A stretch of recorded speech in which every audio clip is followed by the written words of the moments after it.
अल हिल्लज मंसूर या मंसूर अल हलाज एक ऐसे सूफ़ी थे जिनका अंग अंग काट दिया कुछ धार्मिक लोगों ने, क्योंकि वे ऐसी बातें कह रहे थे जो उनके प्रसिद्ध धर्म ग्रंथों के खिलाफ थी, ना कि उनके धर्म के खिलाफ।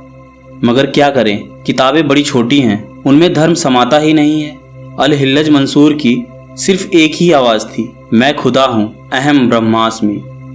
और यह कहना उन धार्मिक लोगों के बर्दाश्त से बाहर था कि कोई अपने को ईश्वर कहे। उन धार्मिक लोगों ने उसे इस तरह सता के मारा जिस प्रकार आज तक दुनिया में कोई भी नहीं मारा गया होगा। उस दिन कई घटनाएं घटी जिसमें मंसूर का गुरु जुनैद, जो सिर्फ गुरु ही रहा होगा, क्योंकि उस तरह के गुरु दर्जनों में खरीदे जा सकते थे। ऐसे गुरु आपको हर जगह मिल जाएंगे, गांव गांव मिल जाएंगे, शहर शहर मिल जाएंगे। कुछ भी अंट संट बक देते हैं, कान में फूंक देते हैं और बन जाते हैं गुरु। जुनैद अल हिल्लज से कह रहा था, भले ही तुझे ऐसा महसूस होता हो कि तू खुदा है, पर ऐसा कह मत। लेकिन अल हिल्लज यानी मंसूर अल हलाज कहता कि यह मेरे बस से बाहर है, क्योंकि जब मैं मस्ती में छाता हूँ तो मुझे कुछ भी होश नहीं रहता। ना मुझे तुम याद रहते हो, न ये दुनिया के लोग याद रहते हैं। मैं अपनी मस्ती में खो जाता हूँ, मुझे पता ही नहीं चलता कि मेरे साथ क्या हो रहा है। ना तो मुझे दुनिया याद रहती है, ना तो जीवन याद रहता है, ना ही मुझे मौत याद रहती है। वैसे यह पहली बार नहीं था, न जाने कितनी बार ऐसी घटनाएं घटी होंगी, लेकिन इस दुनिया में जिसने किसी भी तरह का आध्यात्मिक पागलपन दिखाया उसे हमेशा सताया गया है। मंसूर अल हलाज भी ऐसे ही सूफी संत थे। कहते हैं मंसूर अल हलाज जब तक जीवित रहे विवादों ने उनका पीछा ही नहीं छोड़ा। वैसे उन्होंने दावा किया था कि मैं ही सत्य हूँ, जिसे धर्म विरोधी माना गया, और इस कारण उन्हें 55 साल की उम्र में बड़ी बेरहमी के साथ मौत की सजा दे दी गई। हालांकि सच्चे ईश्वर प्रेमी समझते थे कि उनके यह कहने का क्या मतलब है, और वे लोग मंसूर का बहुत ही आदर किया करते थे और आज भी करते हैं। पर उन दिनों की बात है जब मंसूर बगदाद में थे। अपने सूफी गुरु जुनैद से उन्होंने कई विवादास्पद सवाल किए, लेकिन जवाब देने के बजाय जुनैद ने कहा, एक समय ऐसा आएगा जब लकड़ी के एक टुकड़े पर तुम लाल धब्बा लगाओगे। उन्होंने इस बात से इशारा कर दिया था कि एक दिन मंसूर को फांसी के तख्ते पर लटका दिया जाएगा। वैसे इन बातों का मंसूर पर कोई असर नहीं होता था। मंसूर ने जवाब दिया, जब ऐसा होगा तो आपको अपना सूफी चोला उतार कर एक धार्मिक विद्वान का चोला धारण करना होगा। यह भविष्यवाणी तब सच हुई जब मंसूर की मौत का हुक्मनामा तैयार किया गया और जुनैद से उस पर दस्तखत करने को कहा गया। हालांकि जुनैद दस्तखत नहीं करना चाहते थे, लेकिन बगदाद के खलीफा इस बात पर अड़ गए कि जुनैद को दस्तखत करने ही होंगे। खैर, जुनैद ने अपना सूफी चोला उतार दिया और एक धार्मिक विद्वान की तरह पगड़ी और अंगरखा पहनकर इस्लामिक अकादमी पहुंचे।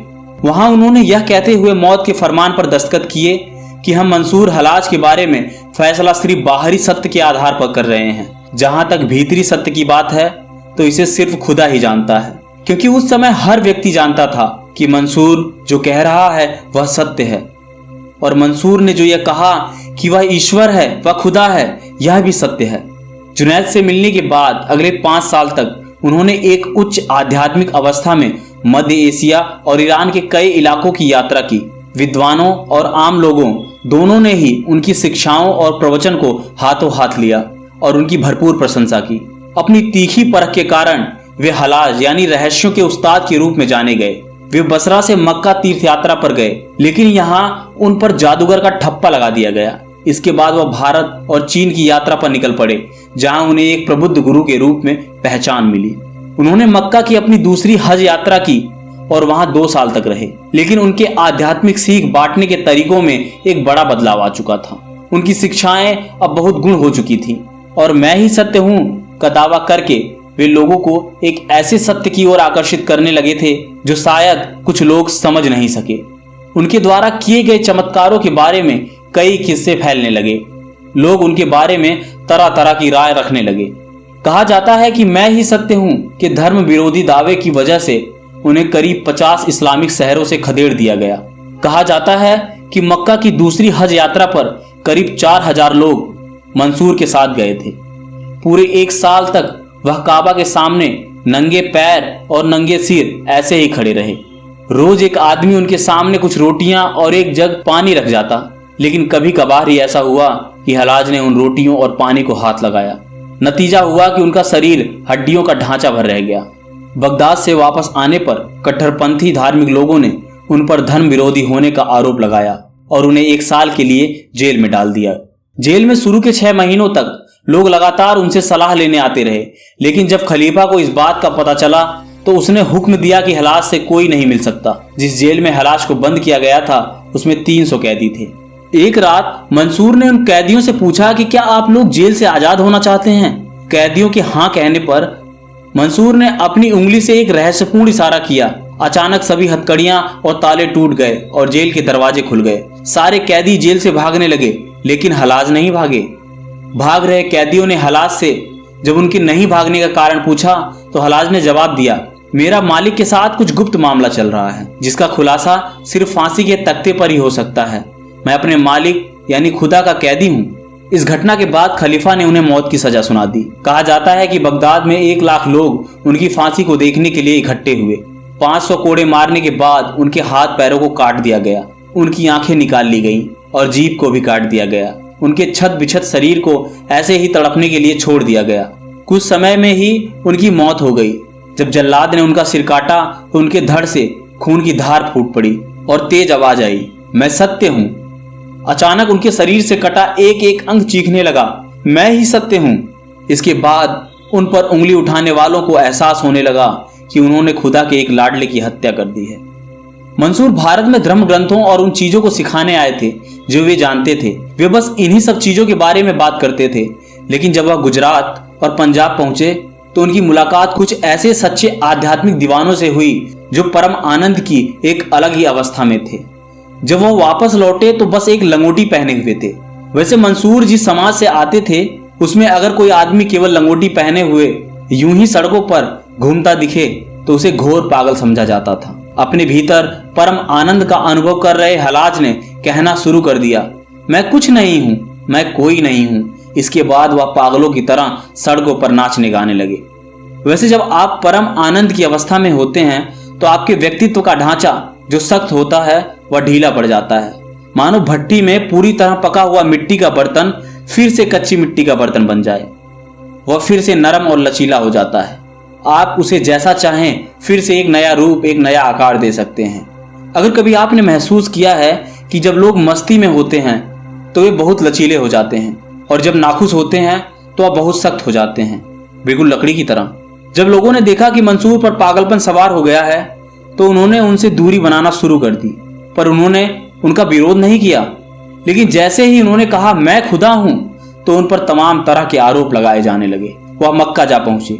वहां हर कोई काबा के चक्कर लगा रहा था। उन्होंने सोचा कि यहाँ इतनी भीड़ क्यों है, हर कोई यहीं क्यों चक्कर लगा रहा है।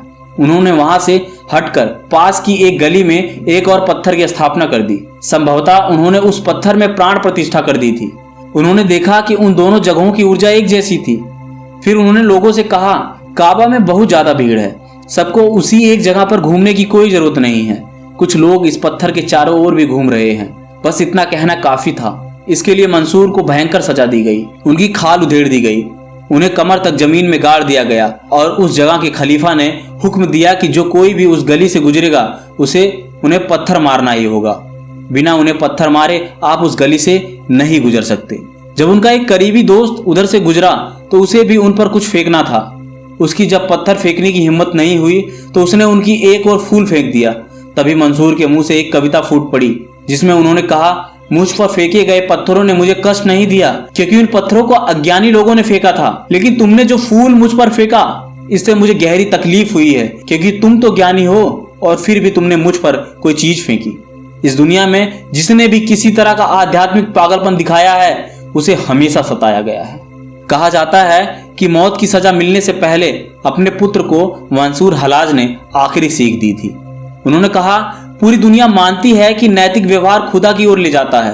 हलाज कहते हैं, लेकिन खुदा की कृपा पाने की कोशिश करो। अगर तुम्हें उसकी कृपा का एक कण भी मिल गया तो वह देवताओं और इंसानों के तमाम भलाई के कामों से ज्यादा कीमती है। 20 साल तक मंसूर हलाज एक ही फटा चिथड़ा सूफी चोला पहने रहे। एक दिन उनके कुछ चेलों ने उनके उस चोले को जबरदस्ती उतारने की कोशिश की ताकि उन्हें नए कपड़े पहना सकें। जब पुराने चोले को उतारा गया तो पता चला कि उसके भीतर एक बिच्छू ने अपना बिल बना लिया है। हलाज ने कहा, यह बिच्छू मेरा दोस्त है जो पिछले 20 साल से मेरे कपड़ों में रह रहा है। उन्होंने अपने चेलों से जिद की कि तुरंत उनके पुराने चोले और उस बिच्छू को बिना नुकसान पहुंचाए उन पर वापस डाल दें। वैसे मंसूर हलाज को सिर्फ इसलिए मार दिया गया क्योंकि उन्होंने एक पत्थर में प्राण प्रतिष्ठा कर दी थी। इसलिए मार दिया गया कि उन्हें यह ज्ञान हो गया था कि वह ही सत्य है। उनका यह कहना कि अहम ब्रह्मास्मि यानी मैं ही खुदा हूं, सिर्फ इसलिए उन धर्म विरोधियों ने उन्हें मार दिया। वैसे किसी के जाने के बाद ही उसकी कीमत का पता चलता है, तो मंसूर के जाने के बाद लोगों को यह एहसास हो गया कि मंसूर कोई भ्रम नहीं बल्कि वास्तव में मंसूर खुदा थे। तो दोस्तों, आपको अल हिल्लज मंसूर या मंसूर अल हलाज के बारे में जानकर कैसा लगा? अपनी राय नीचे कमेंट बॉक्स में अवश्य दीजिएगा। अगर आपको वीडियो पसंद आया है तो वीडियो को लाइक और दोस्तों के साथ शेयर करना मत भूलिएगा। अगर आप चैनल पर पहली बार हैं तो चैनल को सब्सक्राइब कर लीजिए ताकि इस तरह की नॉलेजेबल वीडियो आपको मिलती रहे। मिलते हैं किसी और वीडियो में किसी नई जानकारी के साथ। तब तक के लिए नमस्कार।